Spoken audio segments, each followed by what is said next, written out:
All right, people, what's going on? Actors Hall of Fame number 2 for the month of August. That's right. We've got Liam Neeson. We did Scarlett Johansson last week, and now this is technically my birthday choice, even though it's like what? It's been like a week, 2 weeks since Naked Gun came out.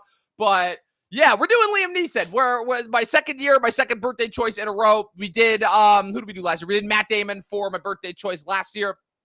And this year we're doing Liam Neeson, he used to be one of my favorite actors. And then he spent a decade and a half doing Taken ripoffs. And I'm like, what are we doing here? Like, it's so weird whenever I have the Liam Neeson discussion with anybody, because like he's one of those actors that means like something different to anybody that you talk to. Like, I feel like a lot of people in our generation specifically still remember him as Qui-Gon Jinn.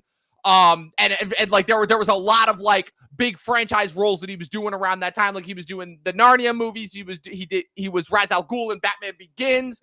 He was doing a bunch of stuff. But then to like anybody like our parents' age, he was like Oscar Schindler, and he was known for doing all of these, period piece dramas basically throughout the 90s. And then you have the Taken Sans, which starts with Taken in 2008, basically like starts off this whole genre of action that pretty much takes over until John Wick replaces it. Like 6 years after that. Tragically. Yeah. His wife died really tragically, and then he was just like, I think I'll just do action movies to numb myself. Right. Which is, but it's funny because that was after Taken. That was because what's funny is like the movie after Taken. Because the movie that he did, like, in order to kind of numb himself to his wife's death was The Grey, right? Because that's the movie that's all about, like, oh no, my wife died and everything. And the irony being that, like, I love The Grey. I just watched that yesterday. Like, that I think is one of the best movies he's ever been in. But so he does this whole... Yeah, she died right when Taken came out. It was 2008? No, it was 2009. Oh, okay. Right when Taken came out. Taken came out in 2009. And it came out in 2009 in January, I'm pretty sure. Another infamous January release. You got fucked by the IMDb, because I'm pretty sure it got premiered in like France or something. Because it is a French production, I'm pretty sure. It is Pierre Morel. She died on March 18th, 2009. That always annoys me when they do that. In a skiing accident, I believe. Yeah, really tragic. That was a very tragic, because The Parent Trap was a big movie when I was a kid, and I really liked that, and she was great in that. And I always thought it was really sad when she died, and I just felt very bad for Liam Neeson. And he's always just had like an odd like career, sort of like in a Harrison Ford kind of way. Like he's like one of those actors who like really started having a career when he was like in his 30s, right? Like in his late 30s. Late 30s. Like, and he just came out of obscurity. Like, what was he even doing? He looks like a roofer. Like, what the fuck was he? Like, what was he even doing? Was he even an actor? And then did he get into modeling? Like, what's his backstory? I don't even know. But hold on, I'm gonna look it up right now, because you're right. It's okay. So basically, actually, funny that you mentioned that. He variety of casual jobs such as a forklift operator, a Guinness, and a lorry driver, while also attending teacher-trained college for 2 years at Newcastle upon Tyne before returning to his hometown. And then he went into Irish theater in Belfast. So that's what he was doing. So he was he was a theater guy. Yep. Oh. All right. Yeah, because that's the thing. He was, like I said, he was known as the theater guy for a long time before he got into Hollywood. And if memory serves, I think like one of his like first big breaks wasn't he in the fifth Dirty Harry movie, the Deadpool?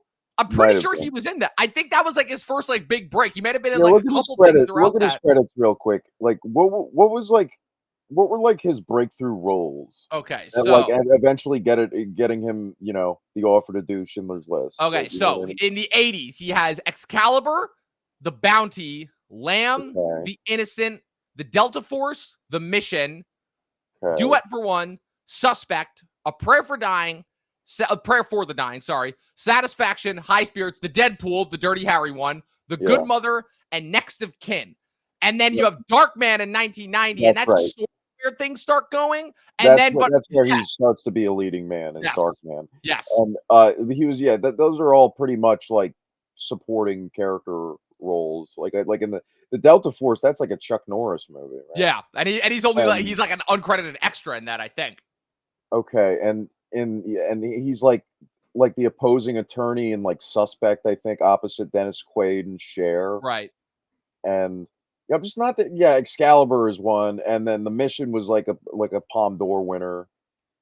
Yeah, I'm not that familiar with his '80s run, and maybe Yeah. that I've seen over 30 movies of his, and I feel like I am very up to date and familiar with his work. He's just not one of my personal favorites in a similar way, maybe more so than like Tom Hardy. I would say, like I like Tom Hardy. I feel like we maybe could have like waited a couple more, years to do like a top 10, but he does have, I would say, more of a worthy top 10 repertoire for this kind of a list. This is going to be a weird one for me. I'll Yeah. just Yeah, because it's like I a said, fun one. I do like Liam Neeson a lot. I think he is great, and I'm gonna explain why I think he's great in pretty much all these movies in my top 10. But it's just not the first or fourth or 19th person I would think for a list. So yeah, well, I mean, I guess just my whole thing is because he's somebody who's meant a lot to me. He's one of like I sure, would say that he's one of like the first people who like I knew as an actor because obviously like Star Phantom Wars, Menace is yeah, yeah, obviously yeah, but it's not just obviously Star Wars. Is the Batman, fact that that's one of the first movies I watched like as a kid. So like he's one of the sure, first actors who I man, knew. yeah, But it's more so that's a just the good fact that point. because he has had such a long and diverse career, and the fact that he is like again, he means something different to everybody else who watches him. So, like, I guess that's just why. Like I said, it's he's really fascinating as an actor, and especially now with his most recent turn to comedy with Naked Gun, which I mean, I know he's been doing comedy for a while now, bit parts of Seth MacFarlane movies, but this is like his first like comedy lead role, right? Because he was the villain in A Million Ways to Die in the West, but this is like his first like major lead Mhm. comedic role. So once again, just showing that he is a man of who has shifted career trajectories a lot of different times. And but he's been in Comedies that he's been in: A Million Ways to Die in the West, Entourage, Anchorman 2, uh, Ted 2, The Naked Gun, and the Lego Movie. yes.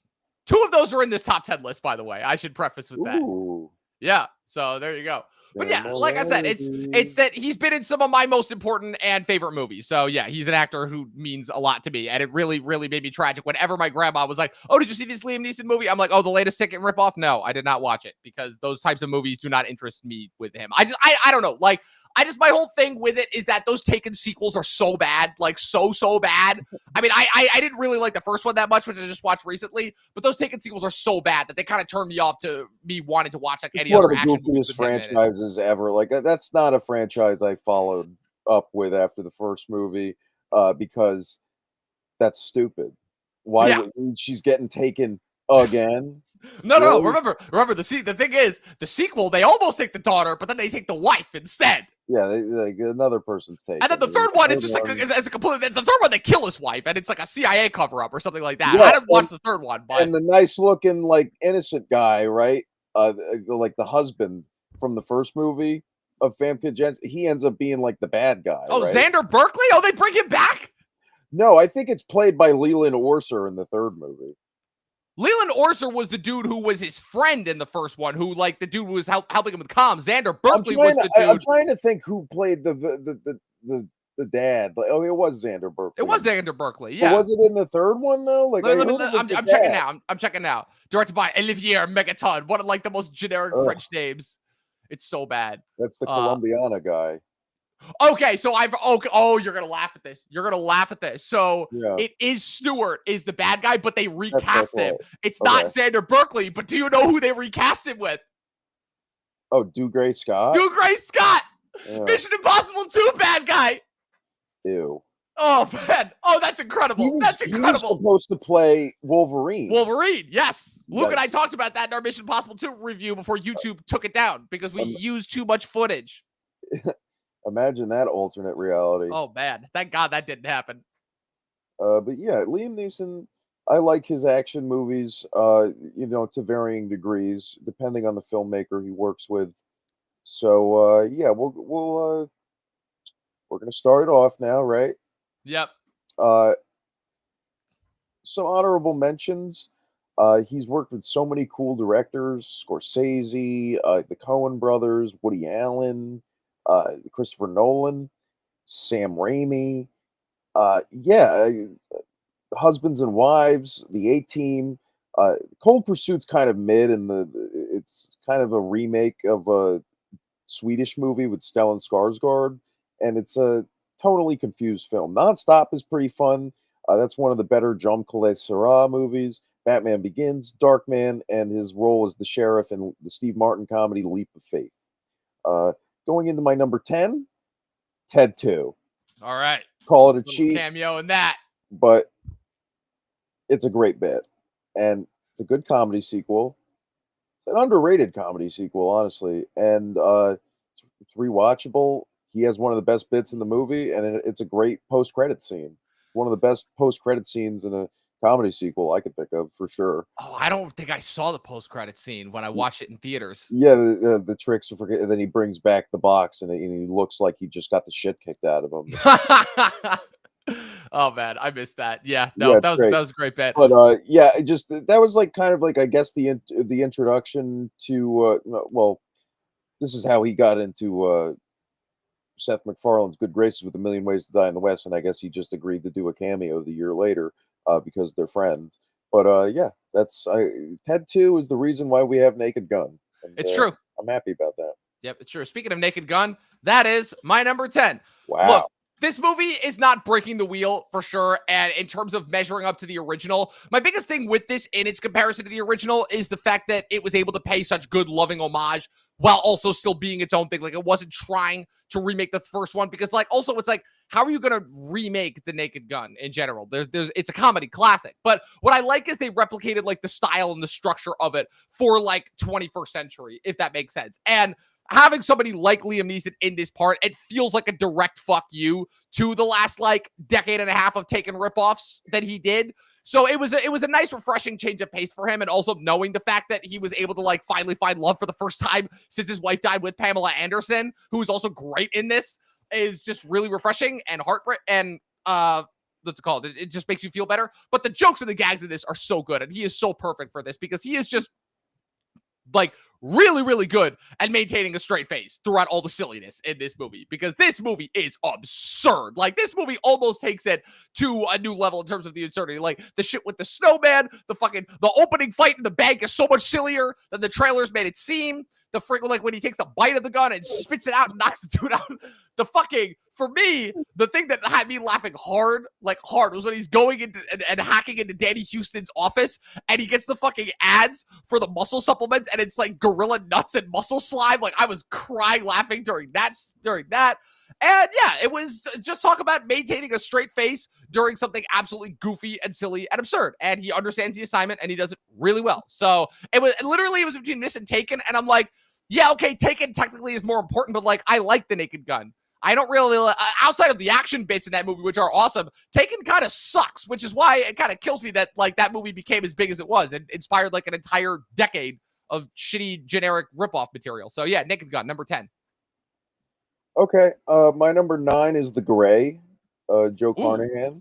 It's a good January release. It was fun. I remember when that came out, and it was definitely one of those like, oh, dude, you see that Liam Neeson fought wolves movie? How badass! Like, it's good for that. It's really good performance from Liam Neeson.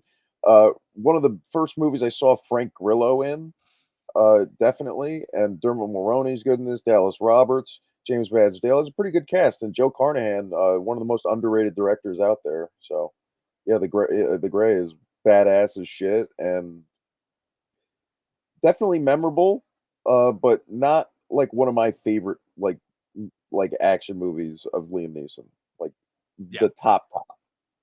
Got it. Yeah, I will get to that when I get to it later on my list. Because needless to say, when I watched that yesterday, I'm like, okay, this is very, very high on my list. I just had to figure it out. All right, coming in at my number 9. So Liam Neeson is famous for a couple of voiceover performances. Not least of which is the Lego Movie. But I obviously already had seen him in Star Wars at this point, and that was very, very impactful. And I will say that rewatching this movie, it definitely a lot of things did not hold up as well, but I loved this movie when I was a kid. And this is part of a book franchise that is very, very near and dear to my heart, which is why I am praying that Greta does not screw it up when she adapts it. Chronicles of Narnia, Lion, the Witch, and the Wardrobe. Because let me tell you something. Him as Aslan, the lion in this movie, the Jesus lion, inspired casting. Like, inspired casting. And the most insane part is that he's not even in all 3 of these movies. He's barely in them at all. And that shows you how good he is as this fucking, it's like, oh, Liam Neeson as the voice of Jesus. That's like actually perfect because he has everything that you need in order to buy that this very fake looking CG lion is like real. He's so paternal, he's so warm, he's so caring, he's so giving, he's so understanding. Even when the one kid who almost betrayed him to the White Witch comes back, he forgives him and folds him into the ranks. He sacrifices himself and then comes back and kills her and eats her face at the end. It's great. Like I said, it's so weird because like when I was rewatching this movie, I'm like, James McAvoy, Tilda Swinton, James Cosmo, Ray Winstone, Michael Madsen as the voice of the fucking wolf. This movie is one of the silliest casts and strangest casts. I'm like, but why did all these people go on to bigger and better things? And obviously Liam Neeson, who was already a household name by that point. Why did all these people go on to bigger and better names? Except for the four main, Will Poulter's fucking breakout is in the third one of these movies. The Voyage of the Dawn Treader. I'm like, why did none of the four main leads, none of the Pevensys break out? Then I rewatched that movie. I'm like, oh wait, that's why, because they are really bad. Like, really, really bad. Like, even as far as like bad kids' performances in medieval literature based out of England, this is bad by comparison. But Liam Neeson is great. He's one of the best parts. He's who the movie was marketed on, even though he doesn't show up until like 45 minutes, an hour into the movie. So yeah, Lion, the Witch, and the Wardrobe, Chronicles of Narnia. Number 8, one of the most underrated Scorsese movies, Silence. I really also dig on my Silence. list. One of the most pleasant surprises of that year, and what a harrowing film. And yeah, and people were expecting him to like this to be like his big like Oscar play, but he's not in the movie as much. But when he is on, it's great. Opposite Andrew Garfield, Adam Driver, Tadanobu Asano, Izzy Ogata as the fucking the villain in the movie, Kieran Hines, the guy that played the homeless guy was phenomenal. Just a very, very harrowing and special film, and one that I thought I was going to be bored to tears by, but I really wasn't. And I thought Liam Neeson fit into this movie like a glove, like a glove. Yeah. You know what I Yeah. You want to talk about a movie that got fucked at the Oscars. Another one. Again, Sure. This is very, very high on my list. And also, famously in my top 10 Scorsese movies, as stayed in my top 10 of 2016, despite all the changes that has suffered. But yeah, I will get to that when I get to that. My number 8, my first Joe Carnahan insert. I already talked about this on our Bradley Cooper Hall of Fame, and I'm going to talk about it here. The A-Team. A-Team. I love this fucking movie. I love this movie so much. This is another movie where I'm like, we had 3 Expendables movies. We had 3 Taken movies. All of these shitty sequels to all these like mediocre first installments. Why the hell did this one not get a sequel? We're only now a fucking decade and a half later getting a sequel to Tron Legacy, and it looks like absolute shit. It's going to be shit compared to Tron Legacy. Why are we not getting why do we never get a sequel to the A-Team? Seriously, this is one of the most underrated badass action movies. Joe Carnahan understands the source material completely that it is based on and really, really updated. The action is spectacular. The chemistry between the 4 leads is spectacular. Charlton Copley, Bradley Cooper as Murdoch and Face, Quentin Rampage Jackson as BA is incredible. But Liam Neeson as Hannibal, the man with the plan, always consistently the smartest guy in the room. But Liam Neeson also adds like some humanity to Hannibal, because I think about the George Papard performance from the TV show is that the dude was basically like invulnerable. Like he always was like cracking smiles and had the cigars. Like he was basically untouchable. And like, yeah, that's fun if you're just watching it week to week on the show, but it gets kind of repetitive after a while. But like Liam Neeson actually gives Hannibal depth. And he like I love like kind of the fatherly relations that he has with all the rest of the team, and how he like kind of looks out for them, like the back and forth, like the kind of mutual respect where Face is constantly trying to prove himself, like how he bonds with BA over how they both kind of been screwed over by their units, and that Murdoch, he just respects him because he's like, you're fucking crazy, but damn, you know what you're doing. And yeah, he's fucking awesome in this. This movie is incredible. The action is spectacular. The fact that he literally is directing them as far as how to like manually like slow down a tank as they're flying through the air by shooting it at the ground. It's incredible. I love this movie. This is another one of those movies where every time we have a chance to talk about it on an Actors Hall of Fame, it will be on there. Pity that will probably be the last one, unless we end up doing Patrick Jessica Wilson. Biel or fucking Patrick Wilson, who I do like in this movie. I know you don't like him in this movie. I like him in this movie. He's fun. He's just having a blast with this movie. You never saw Little Children, right? No, I did not. Oh, you got to see that. I know. Hey, Brett, we're going to talk about weapons tomorrow. Yes. So if you want to bother us then, you know, I know you will, or maybe you won't, because spoiler alert, I loved it. So How about Don't Turn In for that episode? Cool. Number 7, Love Actually. He's great in this. I think me giving this a 4.5 out of 5, probably one of my gayest takes. I'll give you that. But it's a sweet movie, all right? And I like the interconnected characters. I think everyone is entertaining to a certain degree in this movie, except maybe Alan Rickman and his most charmless performance, and he's playing the most flaccid character in the movie. Honestly, he's supposed to be unlikable because it's how would you cheat on sweet Emma Thompson, who was still looking great back then? Emma Thompson was hot. Okay, but yeah, I have a weird thing for British people. I love British people. I mean, Keira Knightley's great in this. She don't look like Natalie Portman in this movie at all. She looks like Not this she movie, looks like a but toothpick in this movie. listen. As far as the Keira Knightley, Natalie Portman, I have one thing that helps me win this argument every time, which is that she was literally cast as Natalie Portman's doppelganger in Phantom Menace. Checkmate. Okay, I'll bow down. No, but Billy Bob Thornton is the president in this movie. That's sick. Oh, that's right. And Martin Freeman, I think, is kind of a scene stealer in this too. I like his little character. But Liam Neeson plays the father of Thomas Brody Sangster, who, and I've told you this, he was my pick to play George Harrison for the Beatles. I don't know why he's not playing because he looks exactly like. I don't get that. But because wasn't he already in Nowhere Boy as one of the other ones? As Paul McCartney. As Paul McCartney, right? Which doesn't make sense because he doesn't look like Paul McCartney. But I guess Aaron Johnson didn't really look like John Lennon either. Yeah, I was about to say if we're gonna make that argument, yeah. But Liam Neeson is so warm and you just love his character in this movie, and he's just such a great friend to Emma Thompson, and you just love all those scenes where he's trying to help his son with his crush. It's just so nice. He's playing a widower, and it's just a sweet movie. I love it. Leave me alone. Cheesy. I like it. I tried to watch this movie, but the problem was at a party, so I couldn't really focus, and I could already tell him this isn't my kind of movie, and I'm gonna need to I'm gonna need to actually sit there and actually take this in. My number 7 is one that I just watched recently. It was a movie that it's funny because when I wrote the review for this, I'm this is another one where I don't actually know if Liam Neeson is good in this when he's playing the regular guy, but once he becomes Darkman, oh, this movie hits it up a notch. So my thing about this movie is basically the origin for every superhero movie that we had going forward. This is basically Sam Raimi's audition tape for Spider-Man, a decade before, literally to the point where it's certain set pieces feel like they're reused for Spider-Man. It's just the practical effects that are used here are fucking awesome. It's just, it really feels like a movie that's out of a different time. It truly is. And also, too, I love how just needlessly violent and cartoony these bad guys are. These are the problem of all the cartoony bad guys that Sam Raimi has had in all of his movies. This one might take the cake, but man, freaking the once he gets burned by the acid and once he becomes, man, those makeup prosthetics are fucking incredible. And once he starts taking his revenge on everybody, that's where he starts to have fun. And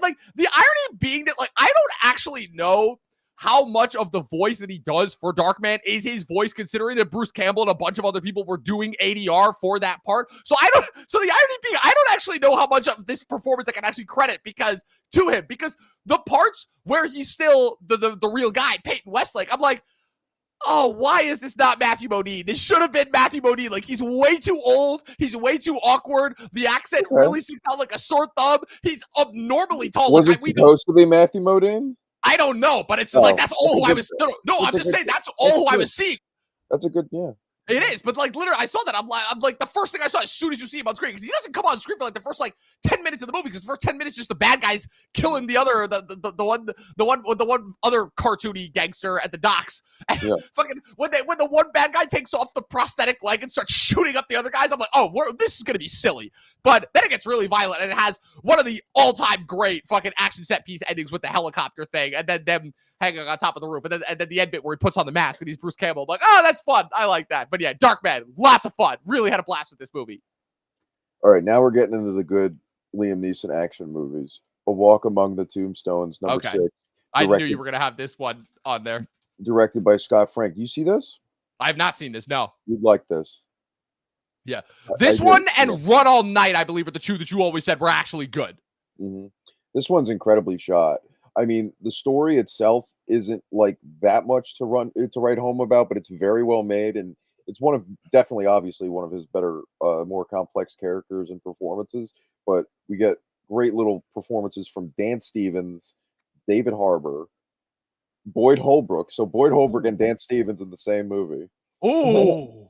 Ooh. playing brothers, and Astro, who I guess goes by Stro now. What the fuck? What? Astro, yeah, Astro from Earth to Echo, and he was in Oh, Luke, yeah. and Billy Lynn. He was the black kid, and Billy Lynn, and See You Yesterday. He was the dead brother. Yeah. That's right. Goes Yeah, by he's just Stro Stro now. now. What the fuck is That's going on? weird. He's only a year old. He's only a year older than me. He's in between us in age. Why is he just Interesting. Stro? That's I weird. don't. I don't know. Ah, I see what you did there. But yeah, this movie's grimy and cool and just fucking interesting. Just an interestingly, like, it's like a curious, like, studio film too for me. Like, it's not the typical Liam Neeson action movie like my number five, but it's just like it's like Danny DeVito's production company. So I think it's like Jersey Films. Oh, Uh yeah, it is. Yeah, this is a weird trailer. I remember this trailer being I remember this would be like one when I would be on vacation in Florida. We would be going to watch a movie, and I would see this trailer pop up. I'm like, this movie looks interesting but weird. Like, it was different because at that point it was just like take a rip off after take, because this is coming after like Unknown, The Gray, Clash of the Titans. So like he had been like a string of like some pretty silly movies at that point, except for The Gray. But like this is the one I'm like, oh, this looks fascinating. Unknown was so goofy. Yeah. Oh man, don't get me started. Oh, remember his cameo appearance as the dude? And remember how he's marketed as like one of the leads, but then he has one scene in the next 3 days where he's basically coaching Russell Crowe on how to break That's his wife correct. out of jail. Yeah. I never saw that. That looks stupid. I watched that. That was not a good movie. That was not a good movie. That looked really bad. Yeah, it was. Elizabeth Banks was his wife, right? Yes, that was Elizabeth Banks. Interesting. Yeah, and then it turned out, and then at the end, like, so the whole movie is all about like him just breaking her out of jail rather than trying to prove her innocent. When it turns out that the one who actually committed the murder was just some random druggie, and it's like they couldn't have figured that out for themselves. Like, what? That movie sucks. It's really bad. All right, so my number 6. Speaking of Star Wars, I've been talking about it enough. It is one of his iconic performances. It is still one of the iconic Star Wars performances, so much so that this is famously one of the few Star Wars performances that even amongst all mediums going forward, this role has not been recast, ever. The role of Qui-Gon Jinn in Star Wars Episode 1, The Phantom Menace, has never been recast. He came back to reprise the role for the animated shows. He came back to reprise the role for the one-off cameo in Obi-Wan. That shows how impactful of a performance this was. The fact that within just one movie, because he's only in this one movie before he gets killed off at the end, the classic mentor figure getting killed in order to motivate the hero to go along, but famously, it was, like I said, this is my introduction to him. This is one of the most important performances, not just in Star Wars, but to me, just in general. Again, bringing all of like the things that I love about Liam Neeson, whenever, like I said, whenever he is like that mentor, that paternal figure, the very warm voice of sage wisdom, he's really, really good at playing that like specific kind of performance. It's why I love him as Aslan. It's why, to a certain extent, I love him as Ra's al Ghul. I'll get into that when I get into it. That one because what's it called? Because that one, it's interesting because it kind of flips that on its head. It's why Schindler's List it still remains his only Oscar nominated role, because he brings that to that performance as well. That to me is when Liam Neeson is at his best, is when he was playing that very warm paternal father figure. It's why I wanted to put like roles like Battleship. Oh God, don't even get me started on that. He was so that's warm in that's that. that's in the Taken era. We don't talk about that movie. We don't talk about that movie. But what's it called? It's why also he works really well for movies like Gangs of New York and Kingdom of Heaven. It just sucks because he's only in those movies for like 10 minutes before he gets. I hate that he's not in that movie as much in Gangs of New York. I hate because that. he's awesome at that. Like, dude, he's like the only Irish person in the movie. No, Brendan Gleeson. Brendan Gleeson's Irish. You're right. Yeah. You know what I mean, though. No. I get what you mean, though. No, yeah.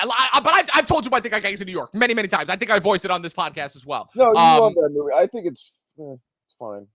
I mean, it's in my top 10 of Scorsese, but again, 2 very miscast leads. And my whole thing is, if you fix the movie, if you recast the leads, I think it's a perfect movie. I really do.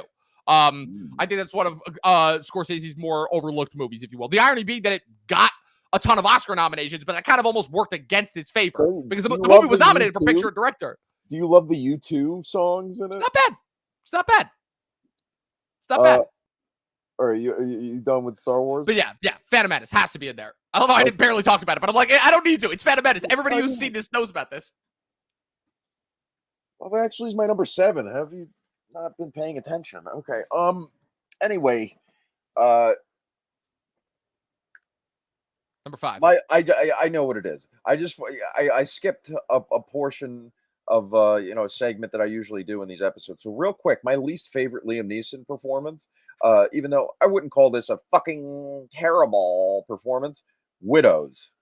Yeah, we didn't have the Widows talk. And I'm like, okay, when are we gonna have the Widows talk? That's another one like Gangs of New York, where it's like, okay, why even have Liam Neeson in this fucking movie? Yes, that I agree with. Kill him off and then bring him back for like the most offensive twist in maybe a modern crime movie I can think of. Okay, well, real quick. What are we talking about? Which of the offensive twists is more offensive? The twist where he comes back after faking his death after he fucks Carrie Coon, or the twist where the reason why he wants to get with Carrie Coon is because his black son was killed by a cop. That movie baffles me as far as like people actually think this is a good movie. No, some people baffles my mind. Every couple months on Twitter, there's an asshole that's always like, "This movie was a masterpiece." It's like, no, it wasn't. What? No, it wasn't, and it was ignored. Rightfully so. Yeah. Oh my god. I just remember walking out of that movie because I remember we had to come to your house, me and Nathaniel, and talk about it because we're like, I have no idea what the fuck just happened and what I just watched with that movie. Awful. Offensively bad. Like Steve McQueen should be ashamed of himself for making that movie and having the gall to be like, oh, this movie is moving race relations forward. In what? Oh my god. Number 5, obviously Taken. Taken has to be in the 5 because, I mean, that revitalized his whole career. I mean, that losing his wife around the same time and just deciding to go head first into action after that. This is like a true catalyst. This is like probably the most important movie of his career, arguably. Like, it's the reason why he's still in the limelight. Like, people are always going to be like, I will find you and I will kill you. Yep. Like, that monologue is iconic. Yep. As done to death in parody, that's been, it's still iconic. And the first time you see Taken, like I was taken with it, pun intended. Like, I really liked the movie. Maggie Grace running like my friend Mike Legary is always going to make me cackle and pause the movie for 5 minutes. But yeah, it's just fun. Like the scene where he kills, like he shoots the guy's wife. That was awesome. I did not see that scene coming. There's a lot of great moments in that movie. Yes. Like I said, I love all the action stuff. That's great. Yeah, it's just the movie itself. I'm like, this is a bad movie. It's a really fun movie, but it's a bad movie. It's a super strange, like, human trafficking story, but like it's a very entertaining and knows what it is kind of movie, I feel like. Kind of. So I would say for the most part it is. So yeah, number 5 Taken. I think my favorite part is when he's like, that's what working behind a desk does. It makes you forget the weight of a loaded gun versus not. Then he pulls out the gun and shoots the wife. I'm like, what the fuck is happening? He just shot an innocent woman. I'm like, I have not seen that in anything recently. Oh, that was absolutely nuts. Speaking of continuing on with the mentor roles, because that's the stuff that I love, my number 5, Batman Begins. Another very, very important movie to me. A very, very important superhero movie, if you will. It's the movie that proved that superheroes could actually be done seriously and gives us way to the Dark Knight. But it kind of sucks because in the wake of the Joker and Bane, people forget how awesome Liam Neeson is in this movie as Ra's al Ghul, especially because it's the bait and switch where he's not introduced into the movie as Ra's al Ghul. He's introduced as kind of this mentor figure that brings Bruce Wayne into this underground world, the world of the League of Shadows. Then he goes to Gotham and becomes Batman. And then he thinks that he's killed who he thinks is Ra's al Ghul, who's who's portrayed by Ken Watanabe in that movie. But that was just a stand-in for the reveal that Liam Neeson this whole time pretended to be his mentor and his friend was actually the real Ra's al Ghul, which I think is an awesome twist. Like, and actually like got me to go back and want to reread the Batman comics. See, like, oh, was there ever any point? Like, I know they did the thing with the Lazarus pits, and obviously that's how he can never die. But like them to do like almost a literal interpretation of that is like, oh, Ra's al Ghul is like a different name that's like spread amongst like different leaders of the League of Shadows across time. time. Like, so basically acting more as like a mantle, a figurehead, like because he's also known in the comics as the Demon's Head. Acting more as a mantle / figurehead rather than being his actual identity. But still, I love that twist, that bait and switch of like, oh, he starts off as like the warm mentor, the friend. He brings Bruce up, when he's at his lowest, but then he also turns out to be like his worst enemy. So that's also playing on the whole, the mentor figure dying in Joseph Campbell's storytelling. Basically, the idea that the mentor has to die in order to motivate the hero to become the hero, but then but in this instance, he ends up coming back at the end and proving to be the real evil. So even though, again, it's the worst choreographed fights in the Nolan movies, because again, it's bale cladded, all that really, really heavy latex versus Neeson, who at that point, and also plus with the quick cutting Bourne style, the action in Batman Begins is the worst, but it's a very, very important movie for me. And I'll yeah, take I it love over a lot of the great. quick cutting. I'll take it. Sorry, but I'll take it over like most of the editing and like the Sony Marvel movies. You know Oh what yeah, I but those are barely movies to begin with. mean? Those are, if we're talking about those Sony fucking the Morbius and those are I barely know, movies but to like begin with. Morbius, like literally takes music from From Batman Begins. No, not just music and sequences. The fucking Yeah. scenes where the bats fly in. Literally, I was watching that with my friend who is not a movie guy, and he was like, "Did they just steal that shit from Batman Begins?" I'm like, yes, they I'm not did, and gonna that lie. makes me. I enjoyed that sequence in Morbius because it almost fooled me into thinking, "Wow, the score is really good out of And nowhere." then you realize, oh And wait, I'm they like, "No, fucking this stole is the Batman. This literally is the the Batman score." Begins score. Like, they can do that. Oh man. Oh, it's so bad. Oh, I It's hate like that they put movie. it in as a temp score, and then they never took it out. They never took it out. And they were like, "Nah, no one will notice." No one will Like, notice. what? We noticed. No We one will. noticed. No one will notice the most iconic, like, fucking score for a superhero It's movie so bad. It's so bad. Truly, truly the movie of our time. since the first Batman score. Yes. Yes. The Danny Elfman one. Oh man. I mean, for me, it's more iconic than the Danny Elfman score. I So agree, but a lot of people I hear yeah. people all the time say, "Oh, nothing can top that Elfman." Like, okay. Okay. All right. What's your number 4? Oh, it's Run All Night. My All right. favorite Liam Neeson action film, easily. Maybe it's more of a thriller, but it's a great crime thriller. Great cast, really well stylized. Like, I just love the look and editing. It's kind of a Christmas movie too. It's like I think it takes place on Christmas Eve or like the week of Christmas. Maybe. I Because the think movie so, actually. Yeah. because the movie starts out in like a Bobby Bacala scene, like from The Sopranos, where it's like, "Hey, Liam Neeson, fucking be Santa for the kids," and he doesn't want to because he's drunk, and like, and Wait, what? he's like literally like pissing himself drunk while kids are on him. I'm telling this movie rules. And What? Joel Kinnaman plays his long lost son, and he plays like this former hitman who's like a disgrace to the mob that he works for. So like his best friend / boss, played by Ed Harris, is even like, I know he's a wreck, but like he's my friend. Oh my God. Then I guess Joel Kinnaman ends up running into Boyd Holbrook, who's also in this movie. Good character role for him. He's Ed Harris's cokehead ne'er do well son, who's doing a lot of nefarious things behind Ed Harris's back that he doesn't know. And Joel Kinnaman sees him doing some shit that he shouldn't see, and Boyd Holbrook tries to kill him, but Joel Kinnaman kills him. So that puts a hit out on Joel Kinnaman. So then Liam Neeson needs to go against the mob. You've seen a movie before. It's awesome. This movie rules. It has awesome heart. Listen to this cast: Liam Neeson, Joel Kinnaman, Ed Harris, Vincent D'Onofrio, Bruce McGill, Genesis Rodriguez, Boyd Holbrook, Holt McCallany, Common, Nick Nolte, Lois Holy Smith, shit. Bo Knapp. All of these people are in this movie? Yes. Wow. Movie I'm going to have to rips. watch this movie. Who directs this? Jean Collet Serra. Oh, the Tommy Cole Sarah. There you go. This is There you go. the Your guy. Jean Collet Serra opus. This is his best movie. Interesting. Love it. I might have to actually watch this. This and Walk Among the Tombstones. I might have to watch It's these a great movies. NYC movie that was definitely shot in Toronto. I love it. Awesome. Nice. Good All movie. right. My number 4. Getting into the big ones. Silence. Love this movie. Love this fucking movie. This is an all-timer Scorsese movie. It kills me that this movie got all but snubbed. 1 Oscar nomination for best cinematography, and very well deserved. But yeah, this movie, talk about a harrowing experience. I saw this movie, came and saw this in the city New Year's Day, 2017.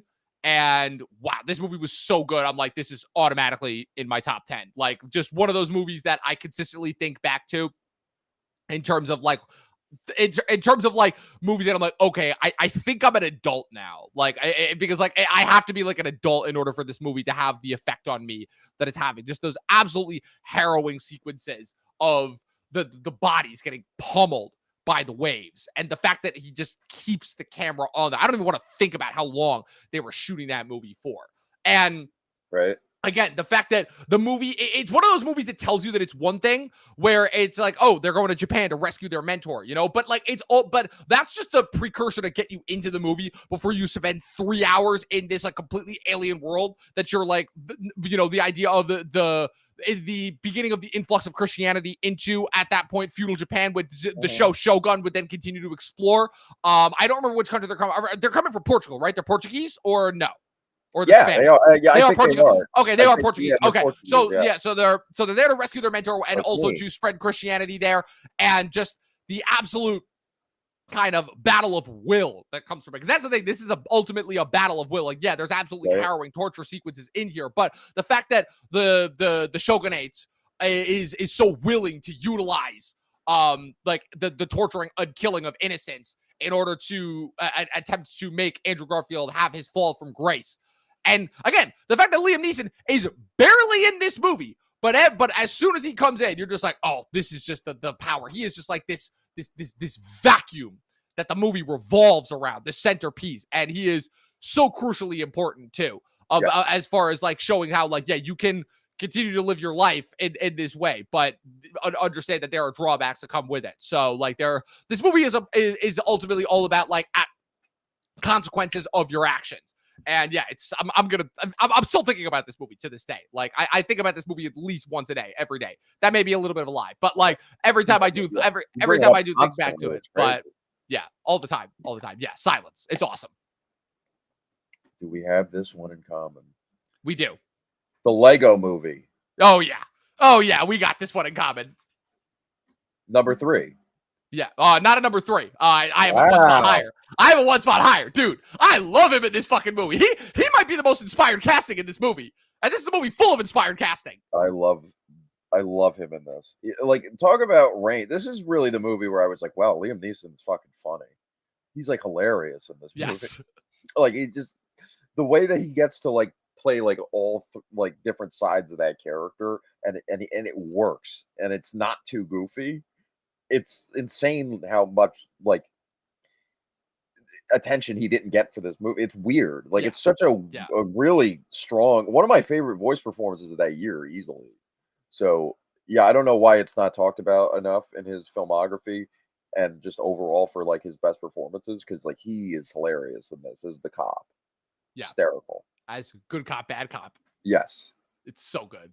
It's so good. I love it. And again, this is a movie that I'll get into this when I talk about my number 2, but this is a movie that includes, again, obviously, it's the same year that Chris Pratt had his breakout with Guardians. Yep. So Chris Pratt, one of Elizabeth Banks' best performances. Will Arnett as Batman, the introduction of him. Morgan Freeman. Will Ferrell as Lord Business. Alison Brie. Charlie Day as the spaceman. Fucking, who am I missing here? Channing Tatum and Jonah Hill as Jenny Superman Slate. And Green Lantern. Jenny Slate as, oh my God, this movie is spectacular. I'll get to that Alison Brie. Yeah, no, Alison Brie is the Unikitty one. Yeah, my number 3, The Gray. Okay. I fucking love this. This is one of those movies where I'm like, I'm pissed and kicking myself that it took me this long to watch. I watched this movie for the first time yesterday. Like, yesterday. And that's how much of an effect this movie had. Like, just the fact that this, after he had been doing like again, Taken movies and the Clash of the Titan movies for a couple years before this, but this is like the first quote unquote like serious movie that he'd done in a while, where it's like, no, he is like actually taking this seriously. This is really serious. This is really badass. And again, premise very simple: Alaskan oil drill crew set to go home. Plane crashes in the Alaskan wilderness. Liam Neeson is one of only 8 guys that survived, soon to be 7. And basically he is the one that is basically has to help them try and reach survival, because his job on the rig is that he is the dude who basically hunts down and kills wolves in order to protect the drillers from them. And the movie is all has this underlying subtext to it about how Liam Neeson feels more in common with the wolves than with humanity, which is part of also goes into the reasoning why, as far as like, oh, once man is placed, away from the comforts of society in the wild, how they become just, one with the wild ultimately, and how they are, it kind of strips away the whole idea of them being at the top of the food chain. My whole thing with this movie as well is how it's probably the most depressing. We're going to kill off every character you've spent the last 2 hours with progressively in like the most miserable, depressing ways possible. Where it's like, this is a crew that's like, you don't feel like that much for them. It's just like, it's a group of guys, but like, and they all have their roles, but like Nanzo Anunsi freezes to death. Joe Flannery gets like just overtaken by the wolves because he's slow.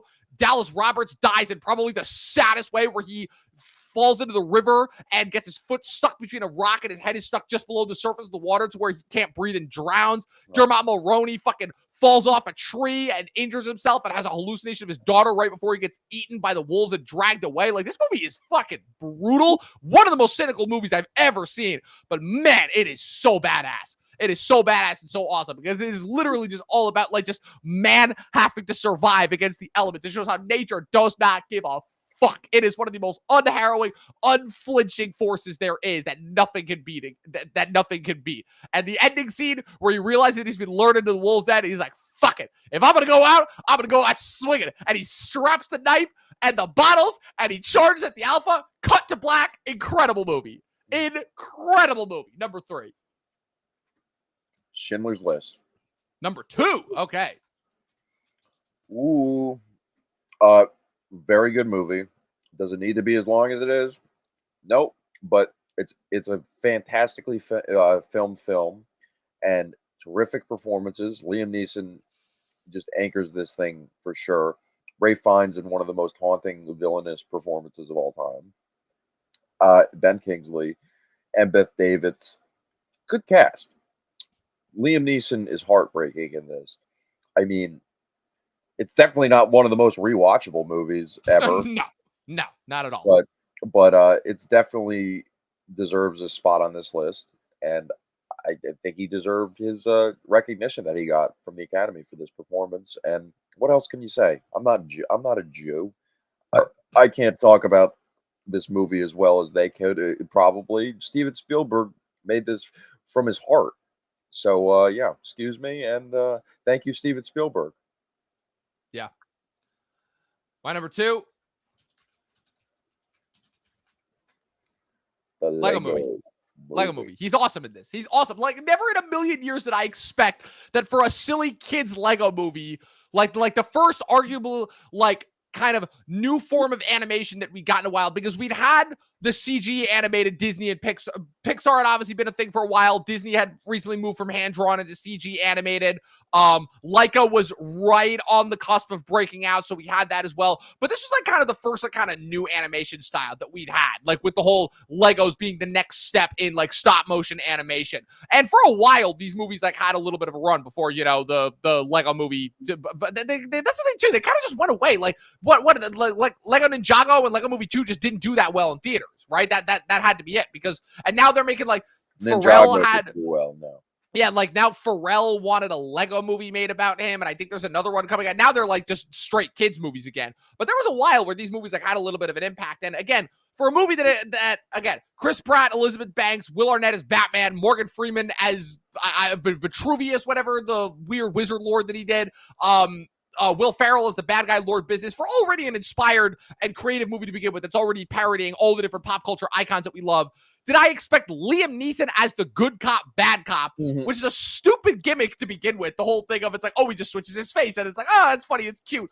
For him to be like one of the best parts, if not the standout performance, like he's kind of the standout when I think about it. Like I feel like it's between him, Will Ferrell, and Will Arnett.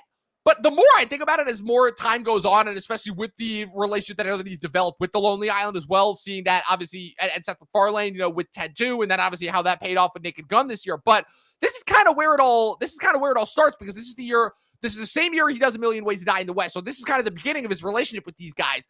And for some reason, it just allowed like kind of the inspired casting choice of that character to really last the test of time. So yeah, Lego Movie, there's a reason why not only do I have it on this list, but I have it as high on this list as I do. And what's your number 1? If it not for Schindler's List? It's the Naked Oh, Gun. wow, Yeah, really? yeah, he's phenomenal in this movie, and I don't Okay. care. I've been accused of, like, being hyperbolic as of late. I'm really not that hyperbolic, I really don't. I at least I mean what I say, unlike the people that are hyperbolic and then they're like, "Oh, I didn't say that." You know what I mean? But, you know, he's just hysterical in this, and just there couldn't have been a better casting choice for this role. I mean, if they couldn't have, gotten Liam Neeson, they shouldn't have made it, you know what I mean? Yeah. Like, that's how good he is in this movie, Yes. and he more than respects and holds up to the legacy of Leslie Nielsen, Yeah. you know? Oh, it's perfect. It's perfect casting. Like this is one of the most like perfectly cast movies I've seen in a while. And I forgot to mention Paul Walter Hauser is in this movie too. And I think it is the first time on one of these lists, unless you can correct me, where the new release is my number 1. Oh no, this is the first time. Okay, good, because I think that's appropriate then. Yeah, Today. because Fall Guy, I'm trying to think of all the new releases that we had that you put on the list. Fall Guy, Maestro, Killers of the Flower Moon. You didn't have Roadhouse on for Gyllenhaal, did you? Yeah, it was my 10. Okay, that's right. But yeah, none of those were number one. No, no, but this is my number 1. I mean, he nails every comic beat. I mean, my favorite scene of the movie is arguably a scene I thought was gonna suck, which was the chili dog scene in the trailer, because I thought, "Oh, this is just what really?" Like, Akiva Schäfer's, like, above this kind of shit. But then You know the what I way that mean? they frame it in the movie where Buster But Rhymes is like, no, but the way it keeps going, and it's so good. it's actually fun, and it ends perfectly. He's like, "I had 5 more that day." Like, it's like, that's maybe my favorite line delivery in a comedy this year. Like, that killed me. And, like, yeah, there's numerous funny scenes in the film, but that moment with the chili dogs and, like, how he's just like, "Breakfast of champions." I'm just like, what the like, yeah, chili dog and black coffee. Fucking breakfast of champions. He just says it so like, he says it like he means it, like, The really. New Year's Eve balls. I I'm just like, love the sincerity he brings to this performance, because if he played it as a joke, it would be too obvious. yes. Like the And actors that's the do, and, like, genius of the Naked yeah, Gun. like even you can say in later Zucker movies, or like the Friedberg and Seltzer Yes. movies. Well, because Friedberg and Like, Seltzberg are the ones that tried to take that premise and ruined it because they completely yeah, misunderstood it. yeah, it's like they for all of their movies, it's just like, no, let's just do a bunch of random pop culture gags and have the actors barely give a shit. You know Yeah. what I mean? Yeah. And no, the actors are actually acting in this, and they're very good. And everybody except Paul Walter Hauser is not a comedic actor, really. Right. Not, Right. Yeah. not Yeah. really. Like him, Pamela Anderson, Danny Houston, Kevin Durant, everyone's shooting threes in this movie. Yeah. Everyone's hysterical in it. Yes. And It's it's gonna grow on insane. me for a rewatch, but, like, it might be my least favorite Akiva Schäfer movie, just because I do have an attachment to, like, all of his, other work, but he hasn't made a bad movie yet. That's true. He That's just true. hasn't made a bad Oh my god, comedy. dude, the Mission Impossible triple reveal, just one on top of the That other, was and how funny. it kept No, going. that was funny because of Liam Neeson. It wasn't funny because they had no idea what to do with that Liza Koshy lady or Yeah. whatever, because she was Yeah. completely Yeah. she's supposed to be a comedian, They needed something to do with her. and They had she's no. not funny at all in it. Yeah, I didn't know what that was. But no, and also the bit where he's talking to CCH Pounder in her room with her husband, and he's just asleep the Oh, whole she was time. fantastic She was too. awesome. That's who I was Have you forgetting. seen the bit that real quick? This is a complete side tangent. There's nothing to do with it. But have you seen the bit where they take the line that Dennis does of hers from The Shield and It's Always Sunny, and they do the voice swap where they put Dennis on top of her voice, and they put her voice on top of Dennis's, and you can't tell the difference? Yeah. It's great. It's so good. Oh man. Oh, that No, makes me she was a really breath of happy. fresh air in this, because she was Yeah. playing everything straight too. Yes. That was just it was definitely in the spirit of the original, and I appreciate that. I don't think they're gonna do a sequel to this. I hope they don't. I hope they don't. I hope they take the right lessons away from the success of this movie and don't just, like, keep milking it. Yeah. You know? Yeah. Make Because it I like, mean, so if it literally look at the original Naked Gun sequels for proof of that. Because the original you know Naked what I Gun mean? sequels got worse with each one.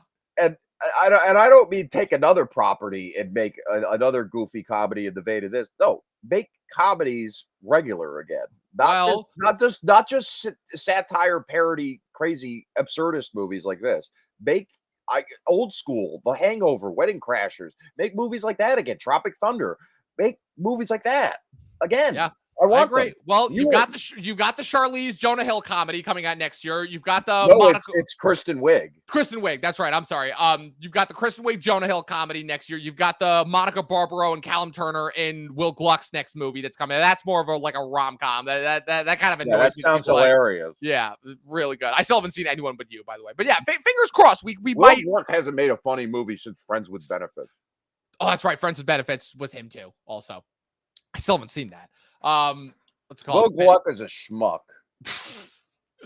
Oh man, my number one to absolutely nobody's surprise is Schindler's List. This is a movie that is one of those movies where again I watched during COVID. I'm like, I've been deliberately avoiding this movie, but I have to because it's important and obviously it's my heritage because my grandma's Jewish and all that. So I sort of have an invested interest in this. Yeah, it's a tough watch, but it's a necessary watch. It really is one of like it's very very rare that I regard like movies as being important enough to watch because most of the time I'm like, I think you should always watch movies for entertainment first and because you enjoy them. This is one of those movies where I'm like, you need to watch this movie just in order to understand basic human empathy ultimately about how when you're literally faced with the worst evil that's ever been committed in the entire history of humanity, one of the first ones, how you ultimately have to put all of your politics aside, your own self-leanings and however much advantage that can pay to you aside and actually take a stand and do the right thing. And the irony being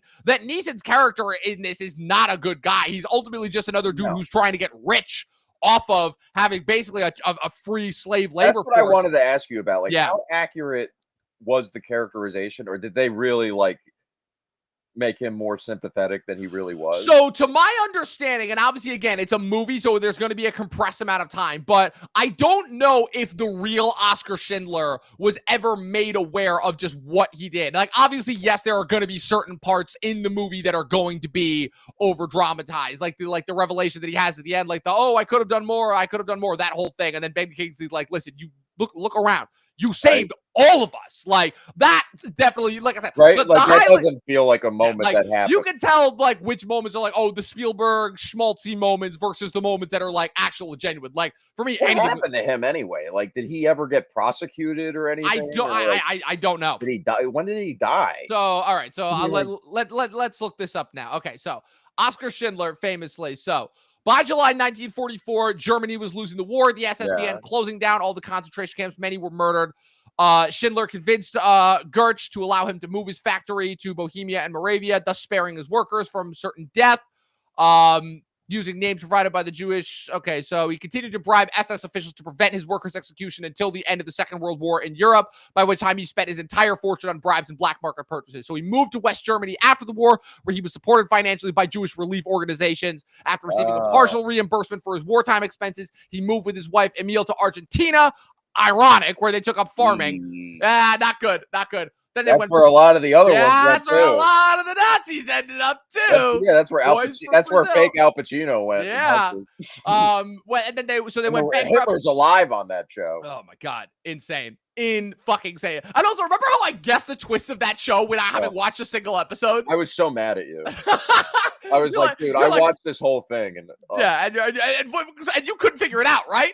And I guessed it was like the first thing. It was on the back of my head, but I was like, this show better not do that. I wasn't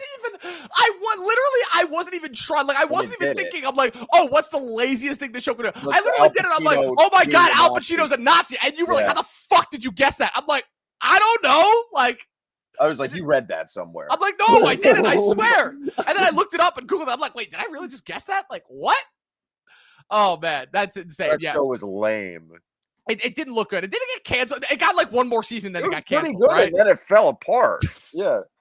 It seemed like a cool premise. Wasn't that a Jordan Peele production too? I think so. Who's the girl in that? The black girl. I forget her name. What is that show? Hunters? Yeah. Dylan Baker's in that. Tiffany Boone? That's the one that got Jason Mitchell canceled. Oh. How'd you get him canceled? Exactly. We still don't know. We don't know the details. What a surprise. He hasn't tried to fight it. But yeah, Schindler's List. That's the only person we don't know the details for. Because we know almost everything else. Everything else has come to light. So everybody else's allegations we know, but it's always been a secret with Jason Mitchell. Weird. All right, but yeah, number 1 is Schindler's List for me, easily. It's Jason Mitchell's list. Yes. This list sponsored by Jason Mitchell. So we have 5 in common. We have, well, let me get rid of our doubles for that. So we have Schindler's List, Naked Gun, Lego Movie, The Gray, and Silence. We have 5 in common. So you know how this goes. You pick 2, I pick 2, and then we'll vote on the last one. So you pick first for out of yours. Run All Night. Run All Night. Okay, so that is in. For my pick, I'm going with Star Wars, Phantom Menace. Taken. And then for my second pick, I will go...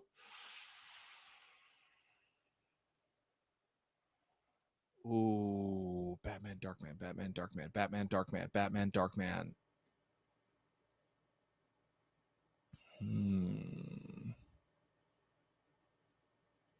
Gotta be Roz. Yeah, Roz. It's Roz. Batman Begins. All right, so Run All Night, Batman Begins, taken. Star Wars, so that leaves 1 spot left for both of us. So our remaining entries that we have, you have Walk Among the Tombstones, Love Actually, and Ted 2. I have Darkman, A-Team, and Chronicles of Narnia. So I think we can rule out Narnia. Walk Amongst the Tombstones I want. You want to do Walk Among the Tombstones? Scotty Frank. Well, real quick, let's eliminate which ones we know we don't want. So we don't want Narnia, and we don't want Ted 2, right? Mm-mm. Okay, so we can get rid of those 2. Okay, get rid of those 2. And then I'm fine with getting rid of A-Team. Okay, so that leaves Walk Among the Tombstones, Darkman, and Love Actually. Walk Among the Tombstones doesn't have to rely on heavy prosthetic makeup and ADR. That's true. Fine, fuck it. Walk Among the Tombstones. Baby. All right, let's figure out this 5. All right, let's. 5 would be The Gray, right? Yeah, so real quick. So that would be our 10 through 6. So Walk Among the Tombstones, Star Wars, Taken, Batman Begins, and Run All Night for 10 through 6. Mm-hmm. All right, so let me just edit those up. Okay.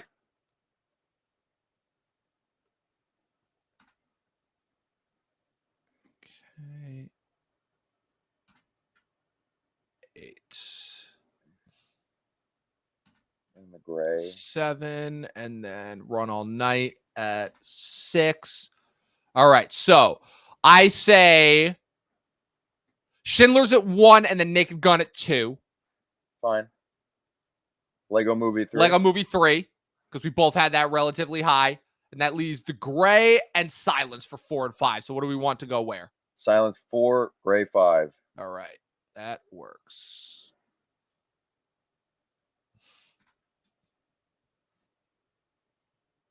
All right. So, only one I'm going to need you for directors wise should be Walk Among the Tombstones. Okay, so with that being said, our Scott Frank, that's, oh shit, look at that. All right, so with that being said, our combined Liam Neeson top 10 list.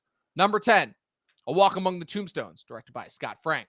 Number 9, Star Wars, Episode 1, The Phantom Menace, Qui-Gon Jinn, directed by George Lucas. Number 8, Taken, Brian Mills, directed by Pierre Morel. Number 7, Batman Begins, Ra's al Ghul, directed by Christopher Nolan. Number 6, Run All Night, directed by Kwame Colette-Serra.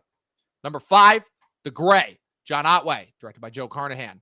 Number 4, Silence, directed by Martin Scorsese. Number 3, The Lego Movie, Good Cop, Bad Cop, directed by Chris Lord and Phil Lord and Chris Miller. Wow, I can't believe I just screwed that up.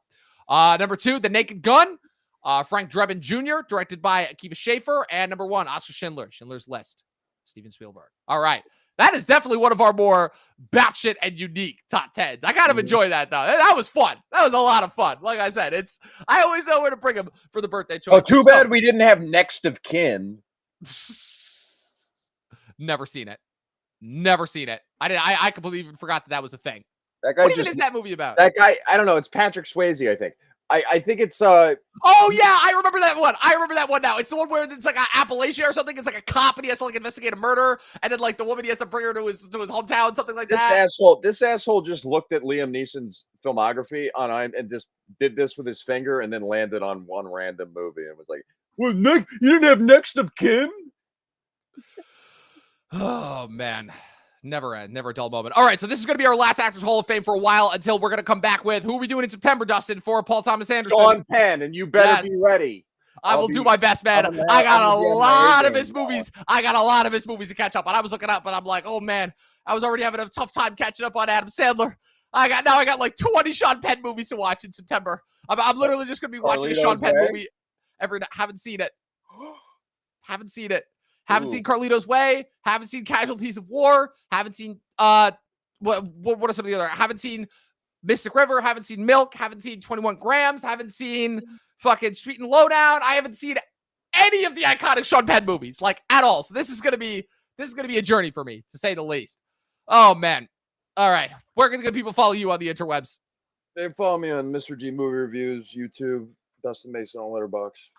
All right. You guys can follow me with everything going on at Movie Nerd Reviews across all platforms, at Official Talking TV Podcast across all platforms. Be sure to tune in tomorrow morning for the next episode of Lost and our review of the movie of the year, Weapons, tomorrow, 10 a.m. You guys are not going to want to miss this. But in the meantime, watch more fucking movies. We'll see you guys next time.